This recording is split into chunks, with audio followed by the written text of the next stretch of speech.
What's up, guys? Welcome back to Golf Simulator videos. I'm here with the TrackMan Golf Simulator. So specifically, I have the TrackMan 4 connected in the GSV Studio with the new TPS 9. Now, I haven't covered TrackMan a lot recently in the channel. I've just had a lot going on, but I stopped by the TrackMan booth at the 2023 PGA Merchandise Show. That caused quite a few comments and questions coming in, and I know that I have to do some catch up on the TrackMan software specifically with some recent updates, and so that's what we're here to demonstrate today. All right, so there's going to be quite a bit that I have to do moving forward. I'm going to show you a few things that really stick out to me today, and then I'll also be covering more in the future, including some on-course play, so you guys can kind of see some of the things I'm going to talk about today in action when you're out on the course. Before I get going, as always, if you guys are looking to build a home or commercial golf simulator, make sure you shoot me an email. I'll pin it to the top of the comments and put it in the description. The TrackMan guys take great care of my subscribers and viewers, so make sure you shoot me an email if you're looking to add a system like this for yourself. But let's go ahead and just go over to our PC first. I'm going to take down my camera. I just need to remember to put that back up when we're done. But one thing I wanted to point out is TrackMan has been adding a ton of courses. Something that was interesting was before they would kind of automatically download if you had that selected, but you couldn't offload them. So I just want to show you guys down in the lower right, that little cloud. They kind of have like a built-in course manager now, which is nice. So it'll show you either things that are queued for updates or ones you don't have installed. You can look at all of your installed courses, and then of course when anything is uninstalled and automatic downloads are turned off, they appear there. There are settings available to have automatic updates automatically go and install, and then you can also show installed courses only, just in case you don't have courses automatically installed. And it's nice to know how much space they're taking up total. So 129 gigabytes. So some people have had a computer in their studio for a while, and it might be taking up quite a bit of room and they want to offload them. Now you can simply just delete the courses. Maybe you don't want to scroll through a library of courses that you don't want, that you'll never play. You can do that. So I thought that was something important to point out, that they have this new course manager built in. But the specific thing that I wanted to cover today is going to be under practice. So we're actually going to go to practice. This is going to include on-course play as well. You'll notice the new TPS 9 layout. I did show this at the 2023 PGA Merchandise Show when I was talking with TrackMan, but it is kind of a nice, easier layout. You can use it on your touchscreen easily. It's just nice and clean. I like that. But we're actually going to go do on-course practice. I thought it'd be a perfect opportunity to show you one of their latest courses, Firestone Country Club South. It's one of my favorites. It's right near me. I'm in Michigan. This is in Ohio. I just think that it will be a good one to show. So I can go to settings if I want to. I can set up my putting. I can set up my course, anything I want along those lines. You guys can see all these settings. And then, my view, anything along those lines. If I need to calibrate my unit, I can do that. I can show you what calibration looks like. Essentially, it just updates a target image, and I have a white dot that's dead center to my aim, and you'll see that that's all set and ready to go. So I can just hit continue. I'm indoor, 10 to 12 feet. I tell you what I'll do really quick. I won't do it now. I'll do it in a second, but you'll see that it says extended screens. This is a new feature. So it was kind of, I don't know, cumbersome, difficult, to set up extended screens before, and I'll show you how that works. It's very easy now. So I can just save my settings. I can start practice, and then I can click my name and we're good to go. Now this is another thing I want to point out. The loading time before was actually quite slow. And now what they're doing is once you select a course, it's already starting to load in the background, and they do load faster. So before it was actually very slow. I've noticed it's significantly faster depending on if I'm going out on the course to play or if I'm going into practice. It seems like practice might not backload as fast as the course practice, because I've had a lot of them load like really fast. So that isn't bad. I think that that's actually very realistic. But do pay attention to the graphics on this course. Being one of their latest courses, man, it just seems like everything is just really sharp. But we're just gonna grab a random hole. Like, let's go to this par 3. All right, and I'll hit select. You can switch holes really easily. I don't know if you noticed, but see how it skips around, and when you hit select, you're already on it and it just kind of drops you right down. I think that's pretty cool. But the thing that I want to point out today is, one, the overall layout. All right, so you're going to notice that everything looks much different. All right, you'll notice that it kind of shows you your, I don't know what you want to call it, lie, if you will. I'm on a tee, or if you were in rough or anything else, your power and spin. Let's talk about power and spin for a second. I'm actually a huge fan of actually being able to see my power and spin. I've talked to a lot of local professionals about this. Most of us that play a lot know what our lie is when we're outside, and so why not know what it is inside? And that way you can actually prepare for the proper shot. I like having that, so I appreciate how they do it.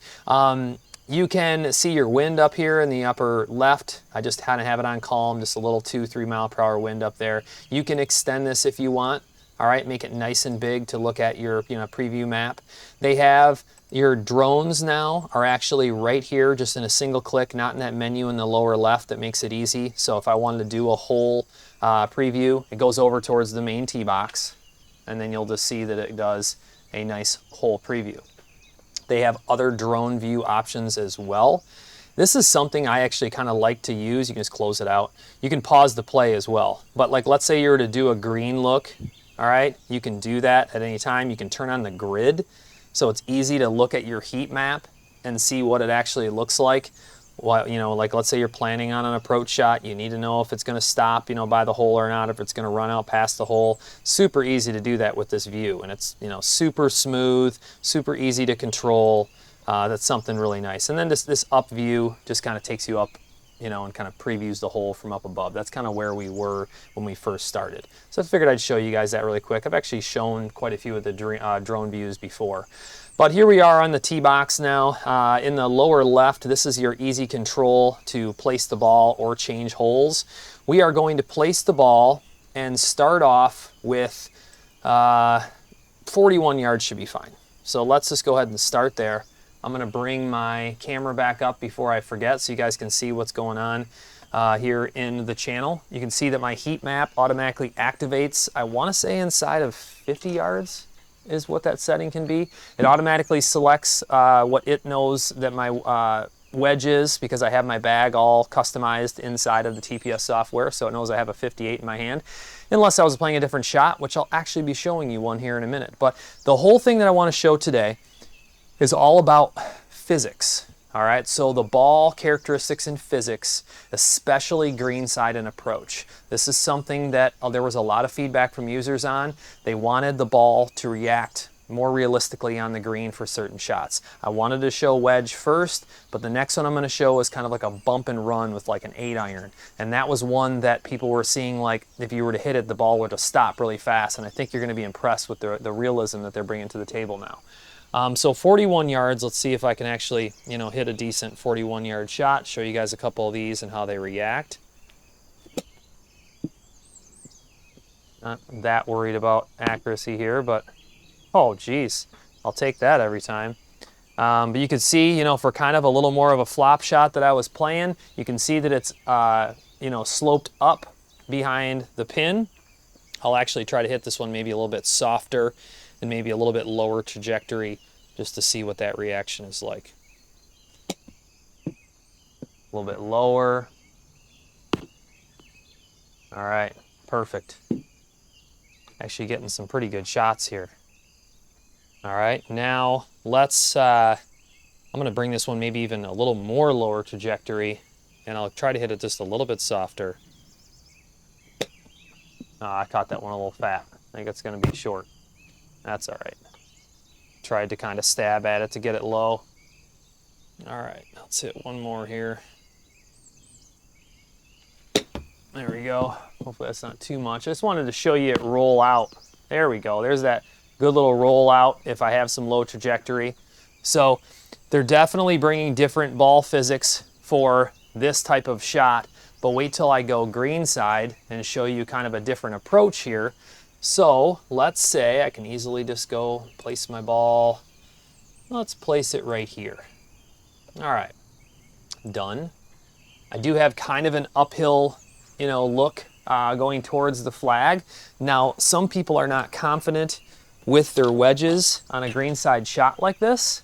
So what if you played an 8-iron. I'm going to switch that to 8-iron. Before, if you tried to play this, it would just hit and kind of stop. It was interesting. It was just something programmed in the software, you know, the ball physics. Where now, 28 yards, I'm uphill. Watch this. Hit that a little left. Look at that thing roll out now. Very realistic for a kind of a popped 8-iron. I need to let a little bit off that. I need to aim a little more right.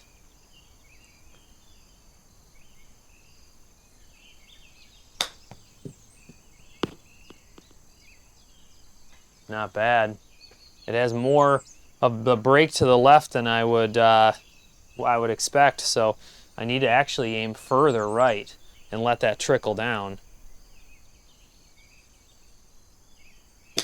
There we go. How's that going to run down? Oh, not bad. Look at that hill take it down.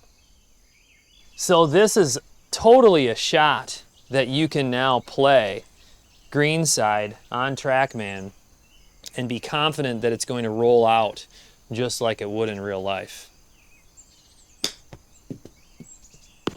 Yeah, I think that's the spot up there, and let it come down to the hole. Oh man, that's the best shot of the day right there. Now let's show you how easy it is to bring up data on your third screen. So what I'm going to do is I'm going to show you in the software how you access it. Then I'm going to bring up my phone and just step away from the computer and show you how this works. So I'm going to go in the upper left to the menu. I'm going to go to extended screens, and I'm going to activate my second screen. It's off right now. And I'm going to do a split screen, and I'm going to show you impact location, and I'll show you impact, which will be, you know, kind of the path and face and everything. And now I can just go back because I want to show you how this works. Let's go ahead and start recording. And now you can see, and I'll try to go up a little closer. I got a little glare from my light, but I just want to show you what it all looks like. So there's the impact on the 8-iron. And then there's the spin rate, there's the loft, the dynamic loft, attack angle. You know, you can see how, you know, I was aiming off to the right inside the simulator. So it was reading that path and face versus me being aimed straight. So it's good to kind of see how well it reads that path and face. And, you know, I was aimed right at the flag. So, you know, just keep in mind that's why that was that way. And then you can just kind of see I still have the virtual golf on the projector and then also on the screen.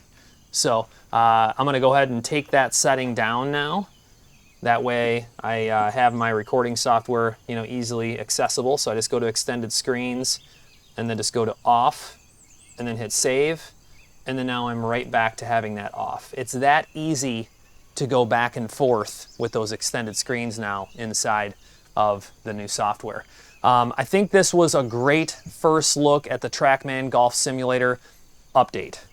So talking about TM4, you know, also talking about, you know, virtual golf and TPS 9. These were some core updates as far as kind of the look of things, as far as easy accessibility of some of the options, the extended screen option, the offloading of courses.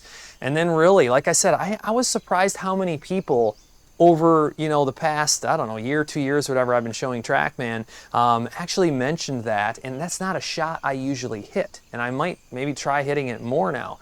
But that, you know, bump and run with an 8-iron, 7-iron, however you do it, is very realistic how it hits and rolls now versus that troublesome, you know, kind of stick that it had before. So it's good to see that they're listening to their users, they're making updates. I love seeing the new courses. Graphics obviously are always, you know, really, really nice on the TrackMan Virtual Golf software. I'd like to hear what you guys think. Make sure you comment below. Any questions you have, thoughts, feedback, anything along those lines. We'll have a lot more TrackMan Golf Simulator coverage coming.